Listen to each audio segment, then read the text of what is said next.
भारत का जो संविधान है, क्या वो सिर्फ कानूनों की एक किताब है? अक्सर हम उसे ऐसे ही देखते हैं, है ना?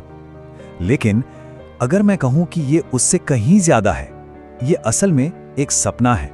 एक ऐसे भारत का सपना जहां हर एक नागरिक को बराबरी और इंसाफ का हक मिले। तो सवाल यही उठता है कि क्या ये सिर्फ नियमों का एक सेट है या इसके पीछे कोई बहुत बड़ा सपना छिपा हुआ है?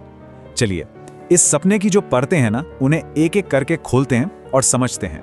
देखिए, इस सपने को हकीकत में बदलने का जो जिम्मा था, वो एक बहुत ही असाधारण शख्सियत ने उठाया था, डॉक्टर भीमराव अंबेडकर।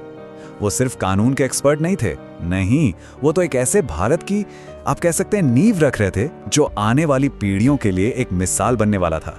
तो जब वो संविधान की ड्राफ्टिंग कमेटी के चेयरमैन बने, तो उनका मकसद सिर्फ कानून बनाना नहीं था, बिल्कुल नहीं। वो तो एक सोशल रेवोल्यूशन, एक सामाजिक क्रांति चाहते थे। एक ऐसा समाज जहां हर किसी को, हर एक इंसान को बराबरी का हक मिले, इंसाफ मिले और सम्मान मिले। मतलब ये सिर्फ एक रूल बुक नहीं थी, ये तो एक नए भारत की आत्मा थी। अब उनके इस बड़े विजन का जो सबसे पहला और सबसे जरूरी पिलर था, वो था इक्वालिटी, यानी समानता का क्रांतिकारी आइडिया।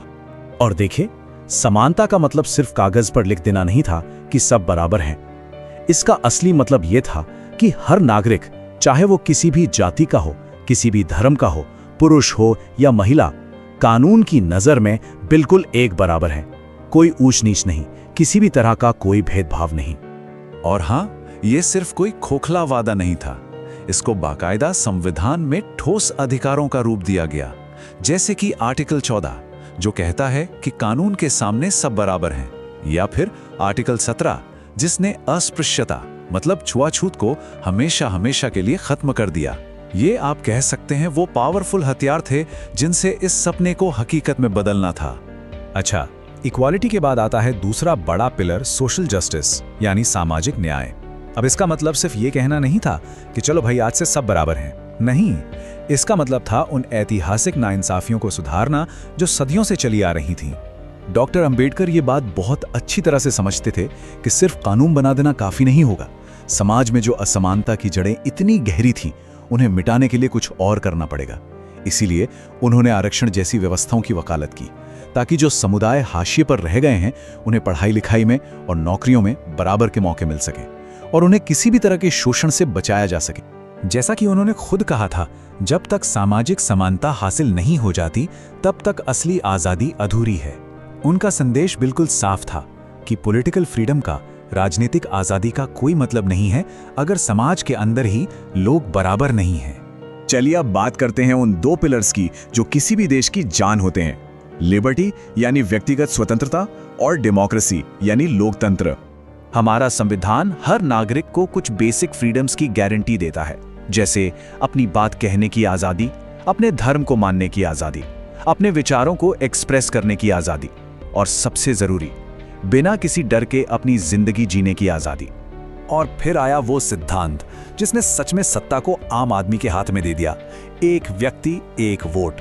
जरा सोचिए, ये उस समय के लिए कितना बड़ा, कितना क्रांतिकारी कदम था।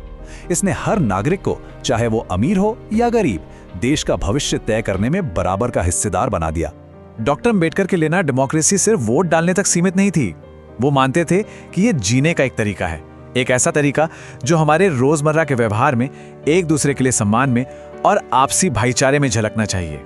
लेकिन डॉक्टर अंबेडकर ने हमें सिर्फ एक सपना नहीं दिया, उन्होंने एक चेतावनी भी दी, एक ऐसा मैसेज जो आज भी उतना ही, बल्कि शायद उससे भी ज्यादा रेलेवेंट है। उन्होंने हमें आगाह किया था। उन्होंने कहा, संविधान चाहे कितना भी अच्छा क्यों ना हो, वो बुरा साबित हो सकता है, क्योंकि जिन्हें इसे चलाने के लिए कहा जाता है वे बुरे लोग हो सकते हैं। मतलब संविधान की असली ताकत कागजों में नहीं है, बल्कि उन लोगों के कैरेक्टर में है जो इसे चलाते हैं, जो इसकी रक्षा करते हैं। तो इसका मतलब क्या हुआ?